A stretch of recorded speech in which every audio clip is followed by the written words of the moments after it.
उसके बाद रचना जी से लेंगे हम एफएनओ सुपरस्टार, अमित सेठ जी देंगे अब चार्ट का चमत्कार, और धर्मेश कांत जी हमारे साथ होंगे मिड कैप फंडा के लिए। तो सोनी जी शुरुआत करते हैं सस्ता ऑप्शन ट्रेड के साथ, बताइए क्या पिक कर रही हैं आप?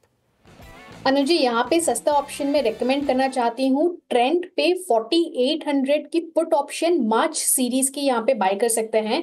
130 पे चल रहा है, 130 से हल्की सी डिक्लाइन 120, ये रेंज पे बाय कर सकते हैं। स्टॉप लॉस रहेगा 85, टारगेट है 180 का पहला टारगेट, दूसरा टारगेट रहेगा 220।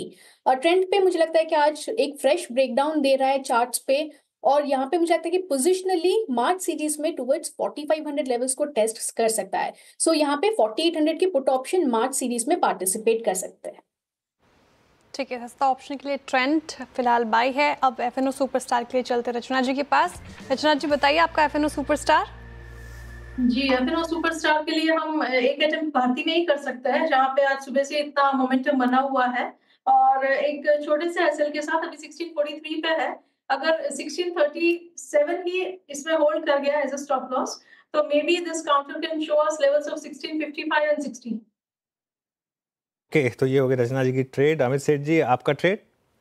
जी, मुझे ऑटो क्षेत्र अच्छा लग रहा है। 2 बजे मारुति दिया था। मुझे अशोक लेलैंड का स्ट्रक्चर काफी अच्छा लग रहा है। यहाँ पे स्टॉक ने बड़े अच्छे तरीके से पिछले 4-5 दिनों में की मूविंग एवरेजेस के ऊपर अपने लेवल्स होल्ड किए हैं और आज के सत्र में एक पिवट पैटर्न से बाहर आ रहा है।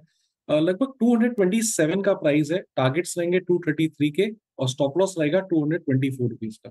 224 रुपीज़ के स्टॉप लॉस के साथ अशोक लेलैंड में खरीदारी की राय अमित जी की तरफ से ये पिक आता हुआ। अब चलते हैं मिड कैप फंडा के लिए धर्मेश कांत जी के पास। बताइए धर्मेश जी आपका मिड कैप फंडा। जी, एनटीपीसी ग्रीन पे बाई करने की सलाह रहेगी। ये 100% प्योर प्ले है रिन्यूएबल एनर्जी सेगमेंट पे, और इसको अगर आप 2-3 साल एनालिसिस के हिसाब से देखें तो वैल्यूएशन काफ़ी कंफर्टेबल लगता है। एक बात तो ये है कि जो इनकी कैपेसिटी लास्ट ईयर की थी 3.3 गीगावाट से 19 गीगावाट हो जाएगी बाई FY27। प्रॉफिटेबिलिटी पिछले साल 345 करोड़ का था। हम लोगों के अनुमान के हिसाब से 2800 करोड़ रहेगा बाई FY27। जब ये सारे पावर प्लांट्स इसके रोल आउट हो जाती है इतनी प्रॉफिटेबिलिटी आनी चाहिए। और मैक्रो लेवल पर देखें तो हिंदुस्तान की जो पर कैपिटा इलेक्ट्रिसिटी कंजम्पशन है वो 1331 किलोवाट आवर्स की है, जबकि जो ब्राजील नियरेस्ट है वो 2500 है, 5200 का चाइना का है, साउथ कोरिया 11000 है और अमेरिका 12700 किलोवाट आवर्स यूज करता है। अगर 10% से भी आप एनर्जी को 2030 तक ग्रो करें इंडिया का, तो भी 1900 से 2100 किलोवाट आवर्स के पास ही आता है, जो कि ब्राजील से भी कम है। तो यहाँ पर काफी अच्छा स्कोप है। काफी वेल लिवरेज्ड कंपनी है और सरकारी कंपनी है। यहाँ पर 100% इनका पीपीए रहता है, तो कहीं पर भी स्लिपेज का स्कोप नहीं है। आरओई भी जो इसका 4.1% है वो बढ़ के अराउंड 14% हो जाएगा at par with industry average. तो हम लोगों ने 40 के P multiple based on FY27 के अर्निंग्स के हिसाब से इसका 145 का टारगेट प्राइस निकाला है। तो गिरावट में इसमें खरीदारी करें और एक इन्वेस्टमेंट बाई है।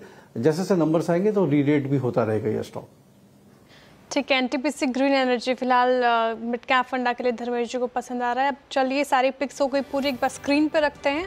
सस्ता ऑप्शन हमने लिया सोनी जी से, ट्रेंड की पुट की खरीद थी इनकी, और देखिए स्टॉप लॉस 85 का मेंटेन करना है, टारगेट 180 से 220 का रह सकता है। एफएनओ सुपरस्टार के लिए रचना जी ने दिया भारतीय एयरटेल, इसमें आपको खरीदारी करनी है, स्टॉप लॉस 1632 का लगाकर चलना है, टारगेट 1655 का रहेगा फिलहाल।